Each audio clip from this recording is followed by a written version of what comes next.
Big boss house 2 ವಾರಕ್ಕೆ ಬಂದಾಯ್ತು. ಸಂಜೆ 7 ಗಂಟೆ ಡೆಡ್ಲೈನ್ ಕೊಟ್ಟಿದ್ದಾರೆ ಅಧಿಕಾರಿಗಳು. 7 ಗಂಟೆ ಒಳಗಡೆ ಸ್ಪರ್ಧಿಗಳು ಸಿಬ್ಬಂದಿ ಮನೆ ಖಾಲಿ ಮಾಡಬೇಕು.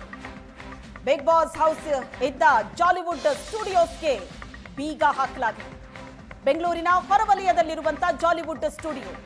ಈ ಸ್ಟುಡಿಯೋದ ಒಳಗಡೆ ಬಿಗ್ ಬಾಸ್ ರಿಯಾಲಿಟಿ ಶೋ ನಡೀತಾ ಇತ್ತು.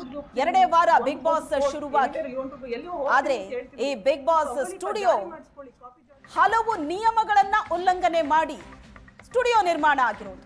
ಅದರ ಜೊತೆಗೆ ಈ ಹಿಂದೆನೂ ಕೂಡ ನೋಟಿಸ್ ಅನ್ನ ಕೊಡಲಾಗಿತ್ತು.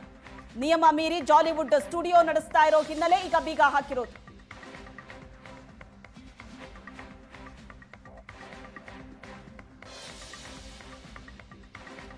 ಬಿಗ್ ಬಾಸ್ 12ರ ಸ್ಪರ್ಧಿ ಅಮಿತ್ ಈಗ ನಮ್ಮ ಜೊತೆ ಸಂಪರ್ಕದಲ್ಲಿದ್ದಾರೆ. ಅಮಿತ್, ನಮಸ್ತೆ.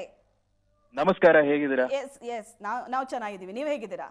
ನಾನ್ ಸೂಪರ್ ಆಗಿದ್ದೀನಿ, ಬಟ್ ಸ್ವಲ್ಪ ಬೇಜಾರ್ ಮಾಡ್ಕೊಂಡಿದ್ದೀನಿ, ಬೇಗ ಬಂದೆ ಆಚೆ ಅಂತ ಅಷ್ಟೇ. ಓಕೆ, ಏನಾಗಿದೆ ಅಲ್ಲಿ ಸದ್ಯಕ್ಕೆ ಅದೇ ಈಗ ನಾನು ಅದೇ ನ್ಯೂಸ್ ಕೇಳ್ಪಟ್ಟೆ. ತುಂಬಾ ಬೇಜಾರಾಗುವಂತಹ ನ್ಯೂಸ್ ಏನು ಅಂದ್ರೆ, ಅದು ಒಂದು ಸಿಕ್ಕಾಪಟ್ಟೆ ದೊಡ್ಡ ಕಾರ್ಯಕ್ರಮ, ಕರ್ನಾಟಕದ ನಂಬರ್ 1 ಶೋ ಅದು. Karnataka state pollution control board ಏನ್ ಕ್ರಮ ತಗೊಂಡಿದಾರೋ ಅದು ಅವ್ರ ಪ್ರಕಾರ ಅದು ಸರಿನೇ ಅದು. ಬಟ್ ಒಂದ್ ಕಾರ್ಯಕ್ರಮಕ್ಕೆ ಮೋಸ ಆಗ್ಬಿಡ್ತಲ್ಲ ಅಂತ ಅಂದ್ರೆ, ಅಷ್ಟು ಜನ ಕೋಟ್ಯಾಂತರ ಫ್ಯಾನ್ಸ್ ಅಕ್ರಾಸ್ ದ ವರ್ಲ್ಡ್, ಇಡೀ ಜಗತ್ತಲ್ಲಿ ಎಲ್ಲಾ ಕಡೆ ಕುತ್ಕೊಂಡು ನೋಡುವಂತಹ ಒಂದು ಕಾರ್ಯಕ್ರಮ. ಅಂಡ್ ಅದ್ರ ಹಿಂದೆ ಸಾವಿರಾರು ಜನ ಕೆಲಸ ಮಾಡ್ತಾರೆ ಮ್ಯಾಮ್. ಪ್ರತಿ ಕ್ಯಾಮ್ರಾ ಹಿಂದೆನೂ ಒಬ್ಬ ವ್ಯಕ್ತಿ ಕ್ಯಾಮ್ರಾಮ್ಯಾನ್ ನಿಂತ್ಕೊಂಡು ಕೆಲಸ ಮಾಡೋದು, ಸಿಕ್ಕಾಪಟ್ಟೆ ಕೆಲಸ ನಡೆಯುತ್ತೆ ಆ ಒಂದು ಶೋನಲ್ಲಿ. ಈಸಿ ಅಲ್ವೇ ಅಲ್ಲ, ಎಷ್ಟೋ ಜನರ ಜೀವನ ಆ ಶೋನ ನಂಬ್ಕೊಂಡು. ಹೌದು, ಬಟ್ ಒಂದ್ ನಿಯಮ ಅಂತ ಇರುತ್ತೆ, ಒಂದಷ್ಟು ರೂಲ್ ಇರುತ್ತೆ ಅಲ್ವಾ, ಅದನ್ನ ಪಾಲನೆ ಮಾಡ್ಬೇಕಾಗಿತ್ತು, ಮಾಡಿಲ್ಲ. ಒಂದಷ್ಟು ಪರ್ಮಿಷನ್ ಗಳನ್ನ ಪಡಿಬೇಕು, ಒಂದ್ ಮನರಂಜನಾ ಪಾರ್ಕ್ ಸ್ಟುಡಿಯೋ ನಿರ್ಮಾಣ ಮಾಡ್ಬೇಕು ಅಂತ ಅಂದ್ರೆ.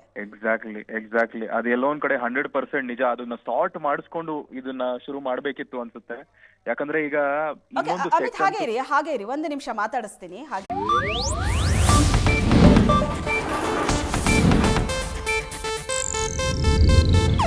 ಇದು ಏಷ್ಯಾನೆಟ್ ನ್ಯೂಸ್ ನೆಟ್ವರ್ಕ್ ಪ್ರಸ್ತುತಿ.